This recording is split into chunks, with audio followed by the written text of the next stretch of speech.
Sir medical కాలేజీల విషయంలో కూడా మీరు వచ్చి 100 డేస్ కూడా కంప్లీట్ కాలేదు. అంటే లాస్ట్ గవర్నమెంట్లో తీసుకొచ్చిన మెడికల్ కాలేజీలు ఆగిపోతున్నాయి. తర్వాత మెడికల్ సీట్స్ అన్ని ఆయన ఇచ్చిన జీవో ఒకసారి చదువుకోమని. ఆయన ఒక జీవో ఇచ్చాడు. ఆయన ముఖాన్ని తగిలిస్తారు రాష్ట్రాన్ని తిప్పేదానికి. ఆ జీవో పెట్టి ముఖంలో తగిలిస్తే ఆ జీవోని కాకుండా ఏం అమలు చేసావో చెప్పాలంటే పని.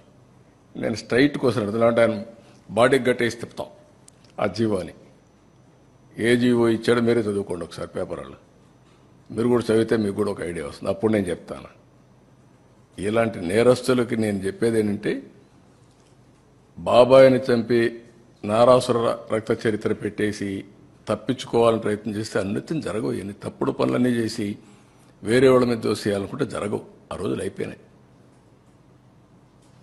చెవికి కట్టి చూపిస్తాను ఊరంతా తిప్పి పిచ్చి పిచ్చిగా అనుకుంటున్నా.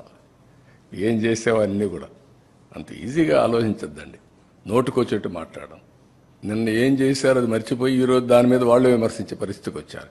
ఆ జీవో ఒకసారి చదవండి, నేను చెప్పను. చెప్తే మీకు రహస్యం పోతుంది, సీక్రెట్ పోతుంది. You read that. What issued the GO in private colleges, you read that, దెన్ మాట్లాడదాం. పబ్లిక్లోకి పర్టికులర్గా ప్రభుత్వం మీద ఒక నెగిటివ్ నేను కాదా, నువ్వు చదువయ్యా, చదువు. నేనని కదా సార్, అంటే ప్రభుత్వం పైన మీరు కష్టకాలంలో క్రైసిస్ నుంచి నేనేమంటానంటే, అంత ఇరిటేట్ అయిపోవాల్సిన పనిలే వీళ్ళ గురించి. ఇరిటేట్ అయిపోతే వచ్చేది కూడా ఏం లేదు. వీళ్ళు చల్లని కాసులు ఇవే చేస్తారు. నేరస్తులు ఏమంటారు,